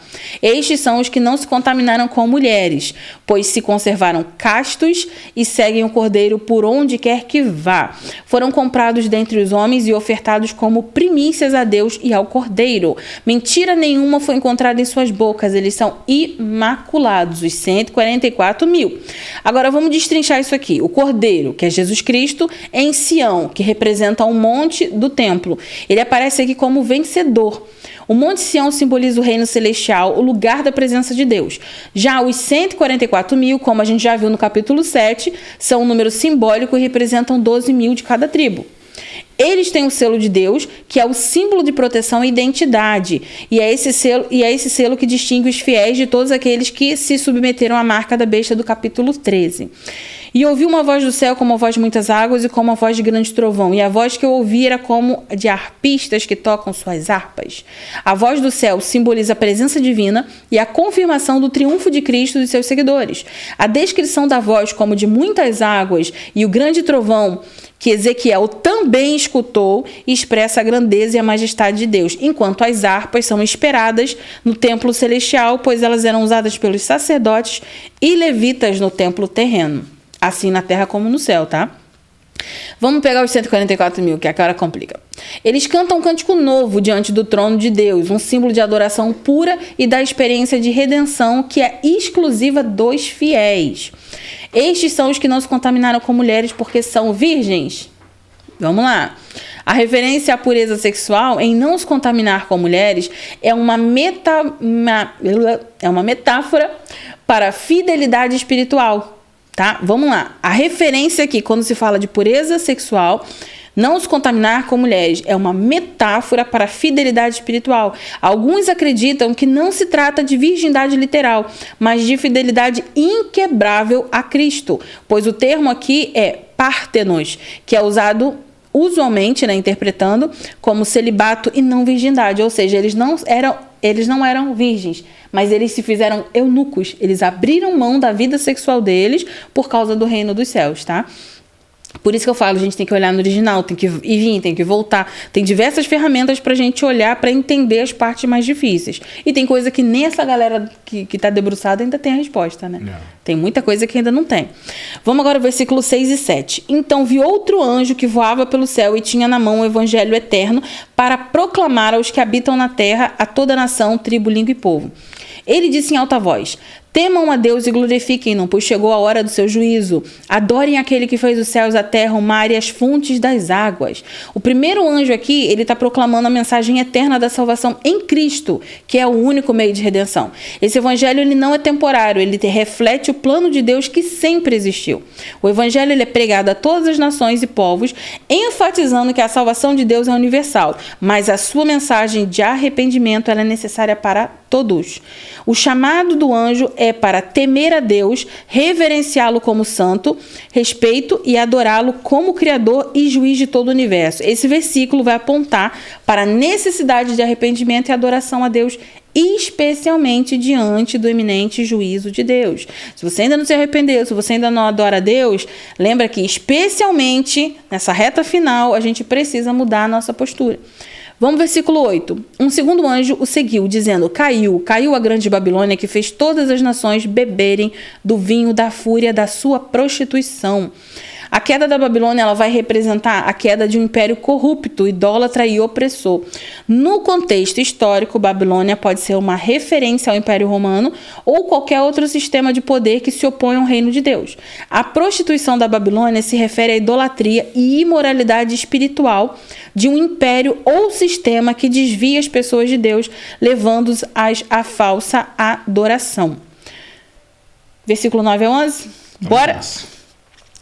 Um terceiro anjo os seguiu, dizia em alta voz: se alguém adorar a besta e a sua imagem e receber a sua marca na testa ou na mão, também receberá do vinho, do furor de Deus, que foi derramado sem mistura no cálice da sua ira. Será ainda atormentado como enxofre ardente na presença dos santos anjos e do Cordeiro. E a fumaça do tormento de tais pessoas sobe para todo sempre, para todos os que adoram a besta e a sua imagem, e para quem recebe a marca do seu nome, não há descanso dia e noite. Terceiro anjo aqui, vamos destrinchar isso aqui. O terceiro anjo, ele avisa sobre o juízo eterno que vai recair sobre todos que submeterem à marca da besta e adorarem a besta. Eles receberão a ira de Deus, simbolizada pelo fogo e enxofre. E como é comum nas literaturas apocalípticas, agora os ímpios conseguem ver o que deixaram de perceber durante todo o processo. Cara, se você pegar lá desde do capítulo 1, quantas oportunidades, e foi apertando, e daqui a pouco falou, não, vou pegar só um terço, aí agora o negócio tá ficando sério. E para você ter ideia, vem 3 anjos pregar o evangelho. Cara, você já tá ouvindo o evangelho do povo aqui, na tribulação. Já morreu gente pra caramba, já teve profeta, já teve tudo. Ainda manda mais 3 pregando. Ah, mas os 144 também estão pregando. Olha o desejo de Deus de salvar. E vai ter gente que não vai querer. Vai ter gente que ainda assim deixa o coração. Sim. Mas aqui ele está deixando claro que agora eles tomaram consciência. Vamos ver. Agora toma consciência, mas agora o negócio já está apertado. Só que aqui, a gente ainda tem um negócio aqui do primeiro Enoque. O primeiro Enoque vai dizer que além, dizendo que os justos vão ver o destino dos condenados que zombaram deles. E eles zombarão deles. Primeiro Enoque, isso aqui não é Bíblia não, tá? Ele diz que os justos vão ver o destino dos condenados e vão zombar dos condenados que antes perturbavam eles. E a fumaça do tormento remete à desolação do tormento eterno. Ou seja, não vai ser algo agradável. Versículo 12 e 13. Aqui está a perseverança dos santos que obedeceram aos mandamentos de Deus e permanecerem fiéis a Jesus. Perseverança é continuar. Então ouvi uma voz do céu dizendo: escreva, felizes os mortos que morreram no Senhor de agora em diante. Diz o Espírito, sim, eles descansarão das suas fadigas, pois as suas obras os seguirão. Aqui a gente tem uma treta. Eles vão descansar das suas fadigas, pois as suas obras os seguirão. Peraí, a gente não é salvo pelas obras, mas as obras são reflexo. E aqui o que ele está dizendo é que as suas obras os seguirão. Isso é galardão. É galardão, exatamente. Garoto. Viu? A obra, ela não salva, mas é galardoadora. Exatamente. Entendeu? Exatamente. Isso aí. Não tem como você aceitar Jesus e não ter obras. Não fazer nada. Ficar sentado esperando que alguém faça por você, se coloca nessa posição, lembra disso, tá? Então, a perseverança dos santos, ela está alicerçada na fé e obediência a Cristo. Os fiéis devem permanecer firmes diante da perseguição e da tentação de seguir a besta. A bem-aventurança dos mortos em Cristo é a mensagem de consolo e promessa para aqueles que morreram em Cristo.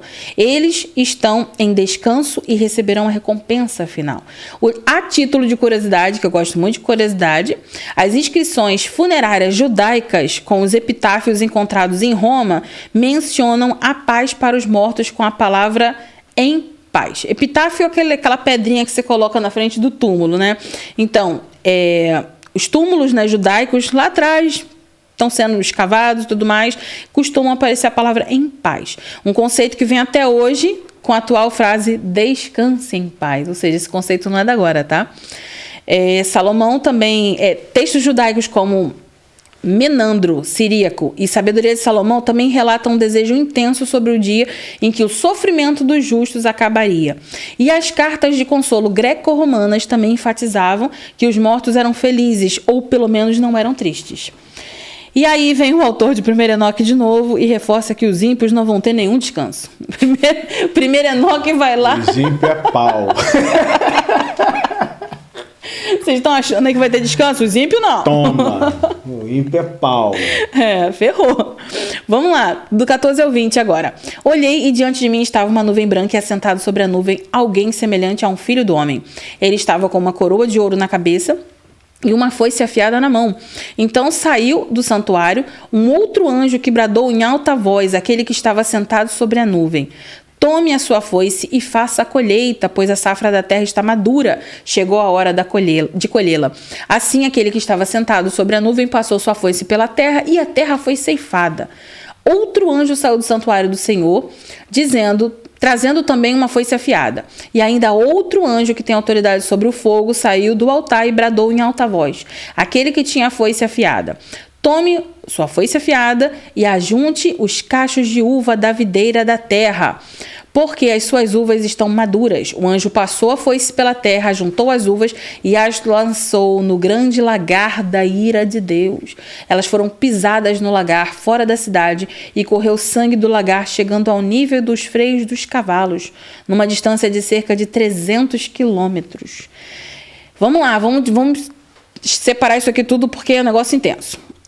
Cristo aqui, ele é descrito como ceifeiro, né, que virá para fazer a colheita final. Então, essa imagem também ela aparece no Antigo Testamento em Jeremias 51:33, se referindo ao juízo contra a Babilônia. Essa imagem aponta para o juízo final, quando os fiéis serão separados dos ímpios. A foice é usada para cortar os frutos maduros da terra, simbolizando o final dos tempos e o juízo sobre os ímpios. Aqueles que não se arrependeram e cujos frutos são a iniquidade, eles são colhidos para serem lançados no lagar da ira de Deus. É uma metáfora para o juízo eterno. Só fazer um adendo, aqueles que não se arrependeram e cujos frutos são iniquidade. Só para deixar claro, iniquidade é o pecado que já virou pecado de estimação e ele não te incomoda mais. Ele já é uma realidade na tua vida e você já balança o ombro quando alguém fala para você que aquilo é pecado. Isso é iniquidade. Então, aqueles que não se arrependeram e os seus frutos são a iniquidade, eles vão ser colhidos e lançados no lagar da ira de Deus. O termo aqui, correu o sangue do lagar, é uma referência a Gênesis 49:11 e Joel 3:13. O suco das uvas esmagadas parece com sangue. E essa imagem de colheita também vai remeter a Isaías 63, do 1 ao 6. Os antigos relatos de batalha urbana, como o massacre de Betar, relatam por parte dos rabinos, de uma forma até bem exagerada, rios de sangue que fluíam da cidade para o mar distante. Então, isso aqui tudo é uma referência que... porque lançou as uvas no lagar. Você está achando que não vai ter vinho. Não vai ter suquinho de uva, suquinho integral, não. Isso daqui vai ser a punição para aqueles que viviam a iniquidade. Tá? O negócio está apertando, agora entra realmente em sofrimento. Acabou aquelas oportunidades ali, aquelas facilidades, agora é realmente punição. Tudo que aquela galera chorou lá para Deus, até quando o Senhor não vai vingar? Agora está sendo vingado. Isso aí. Agora está vingado. Vamos entrar no 15, que ele é bem curtinho, e aí do 15 a gente já fecha no 16. Apocalipse 15, ele vai do versículo 1 até o 8. E ele começa aqui com os 7 anjos e as últimas pragas. O capítulo 15 ele vai introduzir o último ciclo de juízos com a visão das 7 taças da ira de Deus. com os eventos climáticos e cataclísmicos que acontecem nos capítulos seguintes, levando ao juízo final de toda a criação. A gente já está na reta final, tá? Apocalipse 15:1 vai dizer: vi no céu outro sinal, grande e maravilhoso, 7 anjos com as 7 últimas pragas, pois com elas se completa a ira de Deus. Esse versículo vai preparar a gente para o derramamento das 7 taças, as quais são as últimas manifestações do juízo. Essas pragas são vistas como a conclusão final da ira de Deus contra o mal. É fechando a tampa.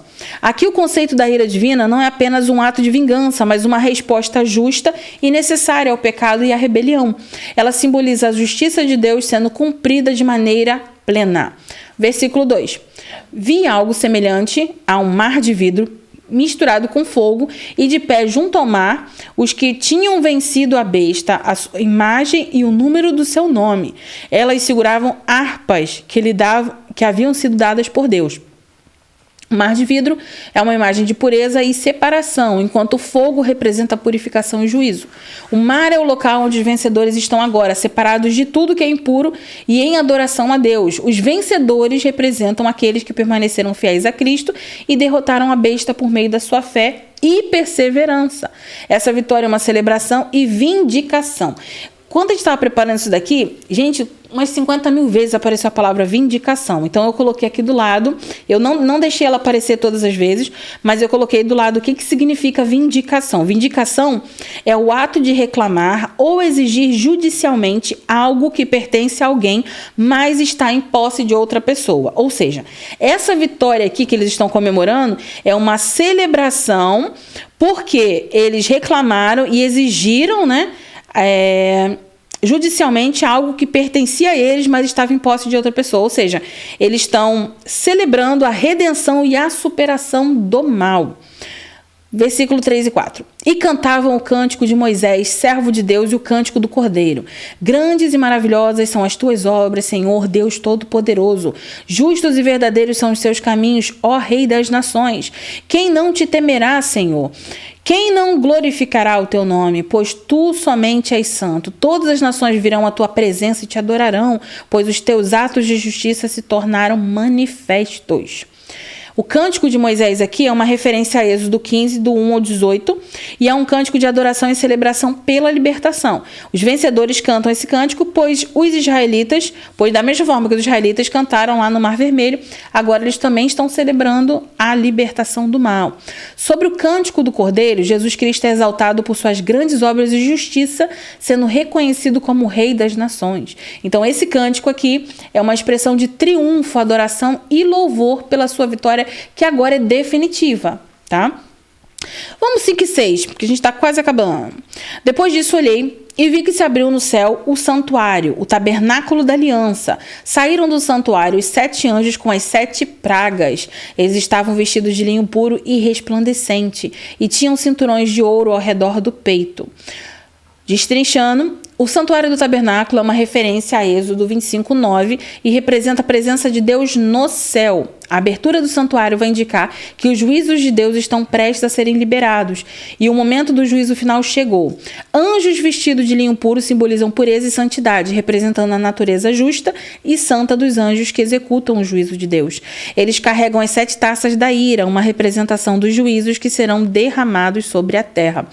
Toda vez que alguém começar a falar para você que Deus é amor, que Deus é amor, que Deus não faz isso, que o Deus dos crentes, que o Deus... Você pega esse versículo aqui, você vai abrir lá Apocalipse 15, do 5 ao 6, você vai pegar e falar assim, então me explica aqui, que ira é essa de Deus que vai ser derramada? Que Deus é esse que se ira?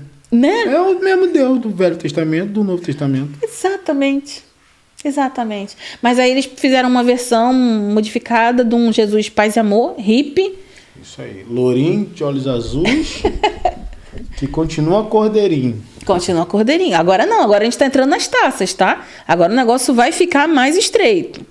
Versículo 7. E um dos 4 seres viventes deu aos 7 anjos 7 taças de ouro cheias da ira de Deus, que vive para todo sempre. As taças de ouro representavam juízos preciosos e justos que são dados a esses anjos para serem derramados sobre a terra.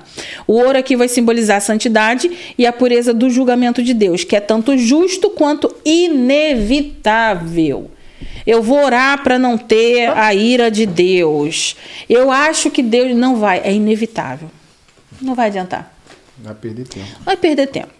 A ira de Deus aqui ela é descrita como algo cheio e completo, indicando a plena execução da justiça. Não se trata de uma ira descontrolada, não é você com ataque de pelanca, mas é uma ira que é a resposta de Deus contra a iniquidade e o pecado. E Deus aguentou e muito.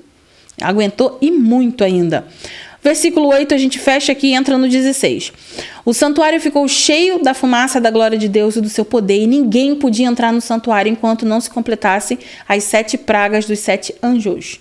O templo cheio de fumaça da glória de Deus e o poder divino são manifestados de forma palpável. A fumaça ela é o símbolo da presença gloriosa e imensa de Deus, que não pode ser abordada enquanto os juízos não se completam. Ninguém podia entrar no templo, indicando que o juízo de Deus ele é iminente e não vai poder ser interrompido, até que a sua execução esteja totalmente concluída.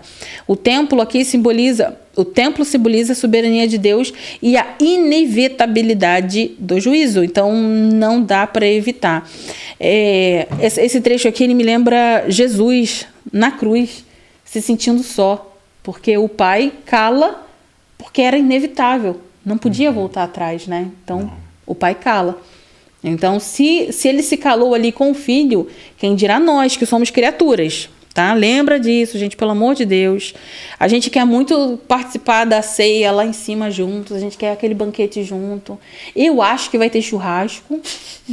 Não é blasfêmia, tá? Eu conversava muito isso com o meu pastor. Eu acho que vai ter churrasco. Cara, pega lá no Antigo Testamento, cara. A fumaça lá que tinha que subir lá do bichinho queimando. Eu vou me meter nisso não, cara. Eu vou ficar quieto. Eu tava esperando um comentário pior que o meu. Nada, rapaz. Deixa pra lá. Churrasco no céu, foi ela que falou. Eu acredito, vai ter um banquete? Vai ter um banquete. Com certeza. Eu sou gorda, vamos lá. Apocalipse. Isso é um pensamento de gordo. Mas vou ser cancelado, não posso. Vai, continua. Você pode falar, eu não posso mais falar, eu não tenho mais local de falar. Não tenho mais. Para, não posso mais. Eu não posso mais falar. Tá vendo? Eu não vou emagrecer só para manter o equilíbrio. Isso aí. Tá vendo aí? Para alguém poder falar. Para alguém poder falar. Ai, que péssimo. Vamos lá, Apocalipse 16, gente. Ele vai do 1 até o 21. E aqui a gente vai falar sobre as 7 taças da ira. Versículo 1. Então ouvi uma forte voz que vinha do santuário, dizendo aos 7 anjos: vão derramar sobre a terra as 7 taças da ira de Deus. A voz que sai do templo indica a autoridade de Deus para desencadear o seu juízo final. O templo é o lugar da presença de Deus e a sua voz vai anunciar a hora. A hora chegou. As 7 taças da ira de Deus são um instrumento através do qual a ira de Deus vai ser derramada sobre a terra, diferente das trombetas, que elas alertavam antes do juízo. E as taças representam a ira plena e irrevogável de Deus contra o mal. Versículo 12, a primeira taça. O primeiro anjo foi e a derramou a sua taça pela terra, e abriram-se feridas malignas e dolorosas naqueles que tinham a marca da besta e adoravam a sua imagem. Essa primeira taça traz uma praga física que vai afetar todos que adorarem a besta. Essa praga vai simbolizar aflição e sofrimento inevitável. E o seu caráter doloroso e contagiante mostra a gravidade do juízo de Deus. E aqui também a gente tem uma referência a Êxodo 9:10. A marca da besta identifica aqueles que se submeteram ao sistema maligno. E essa praga mostra que aqueles que escolheram seguir a besta, ao invés de Cristo, estão agora sobre a ira de Deus. Vamos no versículo 3, a segunda taça. O segundo anjo derramou a sua taça no mar, e este se transformou em sangue como de um morto, e morreu toda a criatura que vivia no mar. O mar, que na Bíblia muitas vezes representa nações e povos, se transforma agora em sangue, simbolizando a morte e destruição de sistemas de vida que se opõem a Deus. Essa praga agora aponta para uma decomposição e colapso dos impérios, como aconteceu no Egito na praga de Êxodo 7, do 20 ao 25. A morte das criaturas do mar simbolizam a destruição do sustento e da vida para os ímpios, que serão consumidos pela sua própria rebeldia. Cara, eu ia passar direto, você viu que eu bufei, cara? Eu ia passar direto, mas não dá pra passar direto, cara. Olha só, o finalzinho aqui do 2, ele fala assim: A marca da besta identifica aqueles que se submeterão ao sistema maligno e a esta praga, e mostra que aqueles que escolheram seguir a besta em vez de Cristo estão agora sob a ira de Deus. Cara, eu tenho certeza que tem alguém assistindo agora, que vai assistir agora, que vai falar assim, cara, mas se eu servir a Jesus, eu vou ser morto.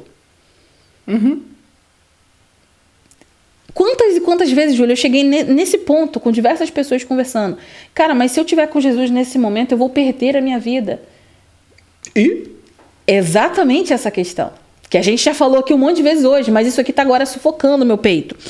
Vamos lá.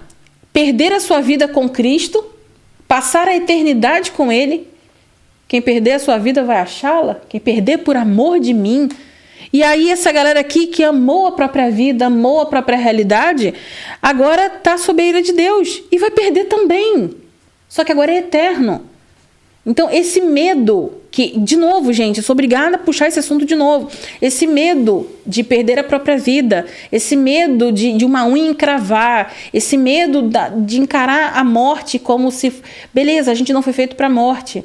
O ser humano ele não sabe lidar com ela, mas a gente precisa começar a se preparar. Você precisa, se ninguém na tua igreja está falando disso, levanta você e começa a falar a respeito disso. Pode ser que ninguém goste, vai te chamar de profeta do caos, você é a pessoa que está trazendo problema.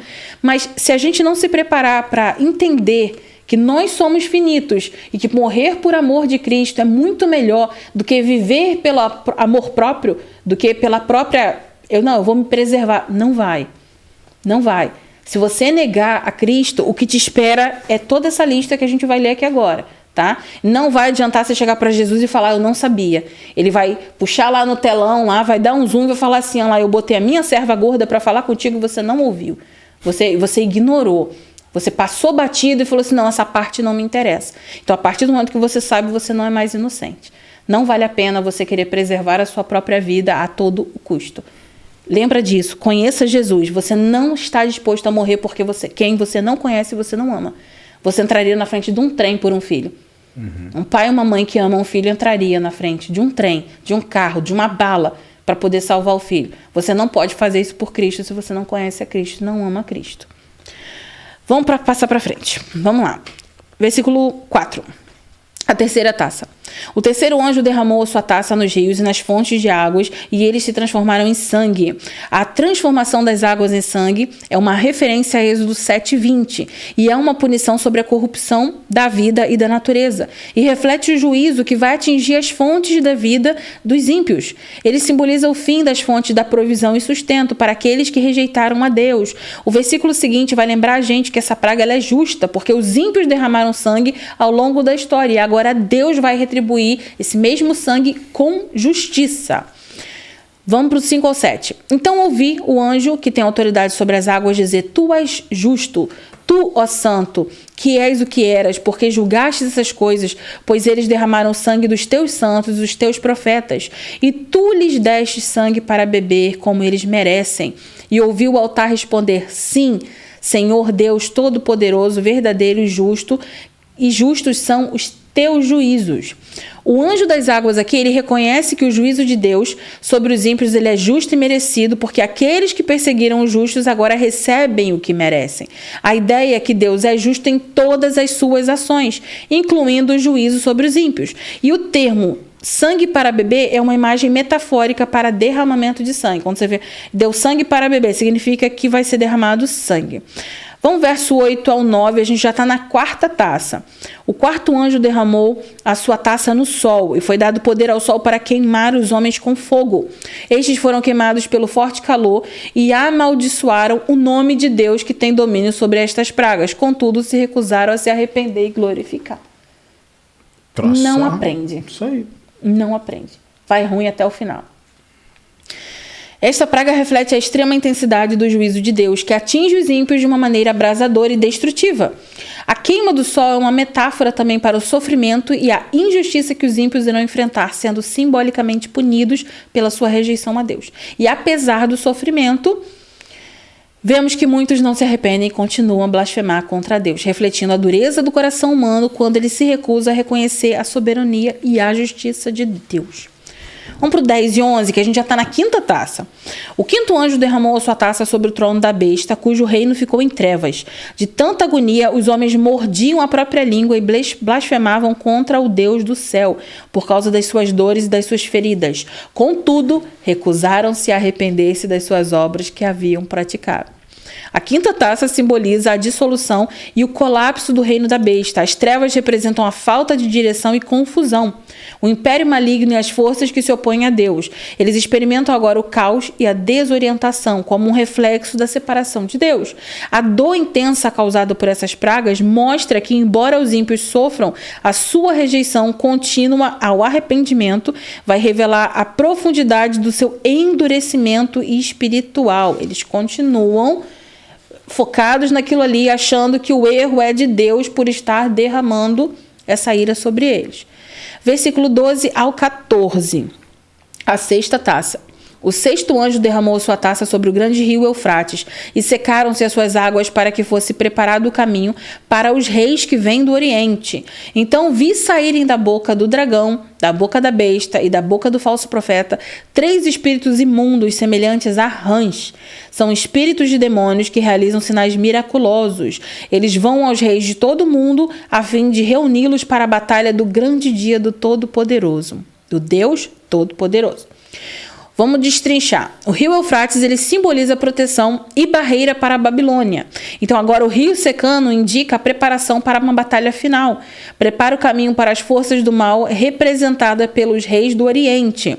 Tanto no Império Romano quanto na Ásia Menor e na Síria Palestina, eles entendiam que reis do Oriente eram representados pelos partos. Então, toda vez que eles sabiam que além do Eufrates ficavam os partos. Se o rio baixasse, os partos poderiam invadir com uma maior facilidade. Os espíritos imundos são enviados para reunir as nações para a batalha contra Deus, um evento que será o ponto mais alto na grande batalha do Armagedon. De novo, vou citar um apócrifo, tá? Não está na sua Bíblia. A segunda Baruque menciona a libertação de demônios para causar destruição antes do fim. A gente está vendo toda uma leitura apocalíptica, mas aí, historicamente, quando você pega um apócrifo, ele dá uma informaçãozinha extra, né? Como essa, de que antes do fim seriam libertos os demônios. Vamos ao versículo 15.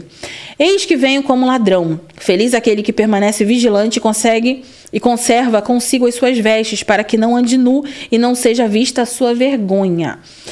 Cristo aqui faz uma advertência final, dizendo que a sua vinda será inesperada. E a exortação aqui é para vigiar e estar preparado, e um chamado à fidelidade e à santidade. A imagem que a gente está vendo aqui é de um sentinela nu, e ela simboliza que não está preparado para a vinda de Cristo. Então, imagina um pai de família despido perseguindo um ladrão. O ladrão está vindo, não seja encontrado nu. Não sei se vocês vão lembrar aí no Rio de Janeiro, uns anos atrás, um restaurante explodiu lá no centro e aí desceu o prédio abaixo. Lembra disso? Foi bem no centro do Rio. Foi. Sim, sim. Uma pizzaria, restaurante. Sim. O painho comia lá direto, disse que a comida era muito boa, mas o negócio explodiu, desceu aquilo tudo. Eu estudava ali de frente. Sério? A Academia do Concurso Público. Era ali na Candelária, Cinelândia, um negócio assim, acho que Cinelândia. Era de frente, quase que de frente, era lateralizado assim. Em cima eram casas, né? E embaixo restaurante. E eu me recordo da imagem, porque eu não lembro se alguém morreu, gente, mas eu lembro que um cara de cueca na rua, com a mão na cabeça, não sei se ele era o dono do restaurante, uma coisa assim, mas ele de cueca na rua com a mão na cabeça. É isso aqui que ele está falando, né? Não seja pego nu para quando chegar o ladrão você estar vestido. Mas o cara estava na casa dele, ele não estava preparado para o restaurante explodir. Então, ele não precisava dormir de roupa na própria casa, né? E se ele estivesse no banho e alguma coisa assim? O que ele está falando aqui não é o corpo nu fisicamente, tá? É você estar despreparado. Então, assim, por que esse versículo está dessa forma aqui, gente? Porque, a título de curiosidade, na estação mais quente era muito comum que eles dormissem sem roupa. Mas a ideia de um judeu ser visto nu em público, ela era inconcebível. Ele podia até dormir sem roupa, mas ele não poderia estar sem roupa quando as pessoas chegassem até ele. E é isso aqui que Jesus está falando aqui nesse texto. Feliz aquele que permanece vigilante e conserve consigo as suas vestes, para que não ande nu e não seja vista a sua vergonha. Ou seja, não esteja despreparado. Verso 16, estamos quase acabando. Então os 3 espíritos os reuniram no lugar que em hebraico é chamado Armagedon. O Senhor já havia prometido reunir as nações em Jeremias 50, 29, Zacarias 12, 3, Zacarias 12, 4, Sofonias 3, 8, Joel 3, do 2 ao 11. E a tradição judaica preservou essa imagem que também aparece em 1 Enoque e nos manuscritos do Mar Morto. Essa promessa de Deus que ele vai reunir o seu povo. O local separado para essa batalha futura no Antigo Testamento era o Vale de Josafá, que a gente vai ver lá em Joel 3:2. Provavelmente por ser uma planície mais estratégica de Megido, no Vale de Jezreel e Esdraelon, que é um corredor entre a planície costeira e a estrada de Damasco em Arã, evitando o caminho pelas montanhas. Então é um local perfeito ali para que acontecesse uma batalha, né? Não dá para você batalhar subindo morro, descendo morro. Você vai quebrar o pé e não consegue fazer nada. Então a localização aqui citada por João, ela até causa discussões até hoje, mas o Vale de Megido continua sendo a interpretação mais comum. Este é o lugar da batalha final entre as forças do bem e do mal. O Armagedon representa o confronto final entre o bem e o mal, onde será derrotado, o mal será derrotado e o reino de Deus será estabelecido. Agora, do 7 ao 21, a gente vai pegar a 7ª taça e literalmente são 2 páginas aqui, a gente acaba. 7ª taça. O 7º anjo derramou a sua taça no altar e do santuário saiu uma forte voz que vinha do trono dizendo: está feito. Houve então relâmpagos, vozes, trovões e um forte terremoto. Nunca havia ocorrido um terremoto tão forte como esse desde que um homem existe sobre a terra. A grande cidade foi fracionada em 3 partes e as cidades das nações se desmoronaram. Deus lembrou-se da grande Babilônia e lhe deu o cálice do vinho do furor da sua ira. Todas as ilhas fugiram e as montanhas desapareceram. Caíram sobre os homens, vindas do céu, enormes pedras de granizo com cerca de 35 quilos cada. Eles blasfemaram contra Deus por causa do granizo, pois a praga era terrível. Ainda assim está blasfemando. Então, vamos destrinchar para a gente finalizar aqui, que é a última consideração, gente. A frase está feito é uma declaração do fim do juízo e da conclusão do plano divino. A última taça conclui os juízos com uma tempestade cataclísmica de raios, trovões e grandes terremotos, que na verdade a gente sabe que essa junção toda é uma teofania, né? Uma expressão física de Deus. E ela vai modificar a superfície da Terra. Você viu que as ilhas, como é que ele botou que as ilhas fugiram, né? Imagina uma ilha correndo no meio do oceano, né? As ilhas fugiram e as montanhas vieram abaixo, né? Então, isso vai mudar toda a superfície da Terra. Aqui o granizo ele é mais letal do que o granizo de Êxodo 9:24, porque ele esmaga tudo que tiver ao seu caminho, e alguns acreditam até ser uma chuva de meteoros, essa expressão aqui. E a gente se encontra no próximo. E ela até já fechou. Acabamos. E aí, gente? O que vocês acharam? Foi tenso, hein? É pesado, né? Pesado esse aí. Não deu um clima ruim? Deu uma pesada, deu. Rapaz. Eu pensei e falei, ih, rapaz, tem clima pra isso não. Deu, porque é a parte mais séria. Mais séria, cara. Será que as pessoas que estão assistindo a gente agora, elas estão ligadas nisso? Hein? Será? Porque... é isso que a gente está batendo aqui, com muito amor. Muito amor em cima dessas informações aí, para que você não seja pego desprevenido. Eu acho que a gente precisa realmente orar para o nosso nome estar escrito no livro da vida. Uhum. Porque os que vão ficar... E pelo que nós estudamos hoje, Deus ainda envia pessoas para salvar, cara. Ainda dá oportunidades e oportunidades e oportunidades e oportunidades. As taças já estão sendo derramadas e eles continuam. E o povo ainda continua blasfemando, continua. Então, como Augusto Nicodemos fala, quando a pessoa estiver no inferno, ela fala, não, Deus foi justo, cara. Uhum. Ele foi justo, ele deu oportunidade, ele quis salvar. Quantas vezes eu quis salvar e vocês não quiseram. Não quiseram. Então, bom... Tô ansioso pro 22, porque esse hoje foi tenso. Agora eu quero um novo céu e nova terra, porque tá pesado. Eu quero que chegue logo no novo céu e nova terra.